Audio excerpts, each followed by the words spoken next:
Este é o programa Papo Verde Oliva e hoje o nosso tema é a missão constitucional do Exército. Você que nos acompanha nas mídias sociais talvez saiba muito sobre as atividades do Exército Brasileiro, mas será que você sabe sobre como essas missões, como essas ações estão encaixadas na nossa Constituição Federal? Fica com a gente para saber mais sobre esse tema e tirar algumas dúvidas. Olá, o nosso Papo Verde Oliva de hoje é sobre a missão constitucional do Exército e para conversar sobre esse tema eu estou aqui com o Coronel Bittencourt. Ele é do gabinete do comandante do Exército e também é bacharel em Direito, com pós-graduação em Direito Militar, Direito em Administração Pública, Gestão em Administração Pública e especialista em Direito Internacional dos Conflitos Armados, um assunto do qual ele é instrutor na Escola Superior de Guerra aqui em Brasília e também no Instituto Internacional de Direito Humanitário na Itália. O coronel também pediu para falar que é de artilharia. Claro. Valorizando a arma. Galhoria, Academia Militar das Agulhas Negras. O nosso assunto hoje tem muito a ver com direito, né? Essa questão da missão constitucional do Exército. E é um tempo bem propício para a gente falar sobre isso, já que a gente está comemorando em 2018 os 30 anos da Constituição Federal. Então a nossa primeira pergunta é justamente sobre o texto da lei, né? Vamos começar por aí. Qual é a missão constitucional do Exército? Certo. Larissa, é um privilégio estar aqui com você, com o nosso público que nos assiste, e poder falar justamente da missão constitucional do Exército, que está contida aqui, na nossa Constituição. Ela é o nosso norte. Aqui está a definição das atribuições que são conferidas às Forças Armadas e especificamente ao Exército Brasileiro. Se formos buscar aqui na Constituição, o artigo 142, lá tem a definição das atribuições do Exército, que é a defesa da pátria, a garantia dos poderes constitucionais e, por iniciativa desses, a garantia da lei e da ordem. E é interessante colocar que essa previsão na Constituição está justamente num título que é da defesa do Estado e das instituições democráticas. Então isso faz crer que o Exército e as Forças Armadas elas estão com uma atribuição principal de justamente conferir proteção às instituições democráticas, ao nosso Estado democrático de direito e à democracia, que é um bem tão custoso, tão valioso para nós todos. Quando a gente fala sobre defesa da pátria, que tipo de atividades o Exército executa que a gente pode encaixar nessa definição? Defesa da pátria está ligado diretamente à questão da nossa proteção do território nacional. Então temos atuação na faixa de fronteira, temos atuação dentro do próprio território nacional, de modo a preservar a sua integridade nacional. Também falamos da proteção à população, falamos da proteção à soberania e de todos os interesses nacionais que envolvem essa proteção. Então a gente pode ligar, para ficar mais didático, essa questão do território. É um tema forte quando a gente fala de defesa da pátria. Exatamente. Não é isso? Ameaças externas que podem comprometer a integridade do território ou a soberania e também se houver alguma causa endêmica, ou seja, de dentro do território, também há uma previsão constitucional para que as Forças Armadas, o Exército, atuem para solucionar essa crise. Agora um tema que também é alvo de muitas dúvidas, né? É como está encaixado nessa missão a garantia da lei e da ordem. O senhor já citou, né? O senhor podia explicar mais como é que isso está previsto na Constituição? Claro. Temos a garantia dos poderes constitucionais, então poder executivo, legislativo e judiciário. Temos a destinação de fazer com que esses poderes funcionem conforme a sua previsão constitucional. Se houver algum ato de violência, algum ato que venha a obstar o funcionamento normal desses poderes, pode haver uma atuação das Forças Armadas.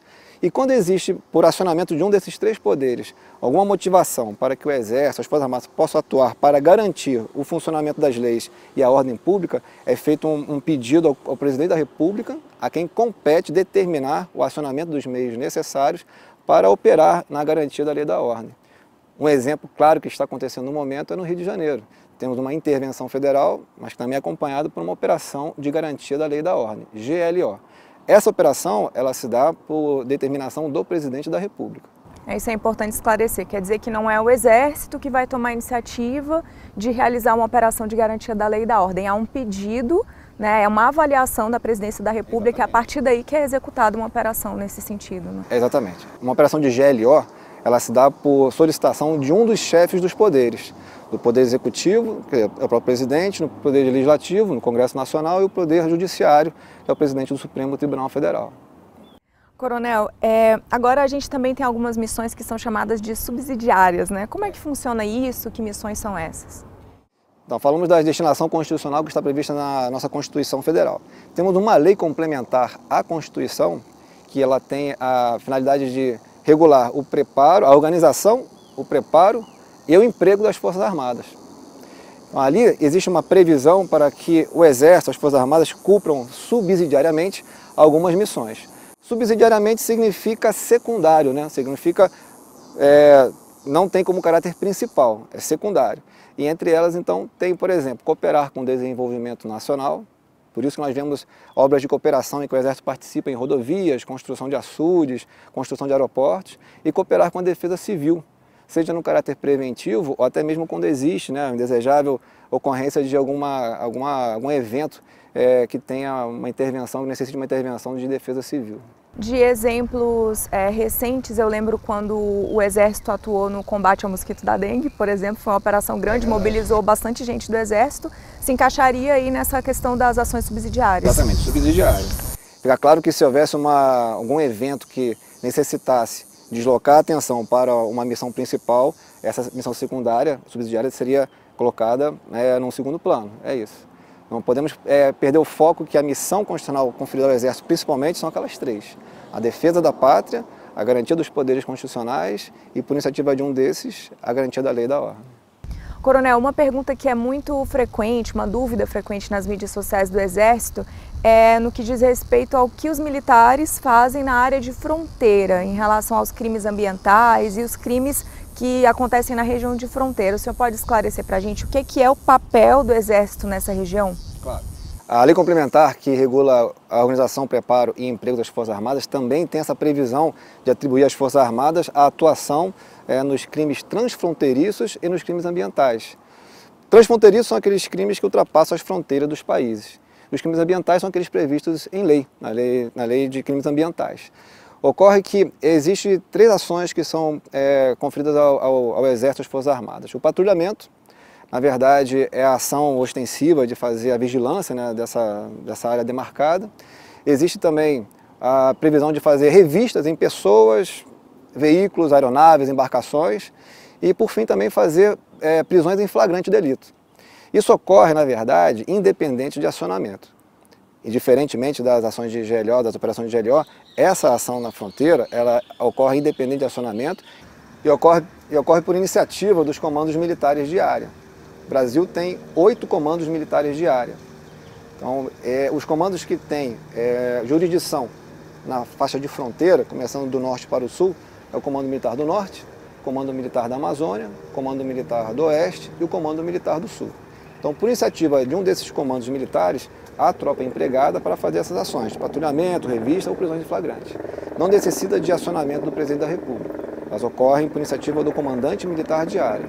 Elas podem ocorrer conjuntamente com outras Forças Armadas, ocorrer com uma operação interagências, como por exemplo o IBAMA, mas isso, deixar bem claro, isso aí não retira, não subtrai a competência originária dos órgãos de segurança pública, como por exemplo a Polícia Federal, a Polícia Rodoviária Federal.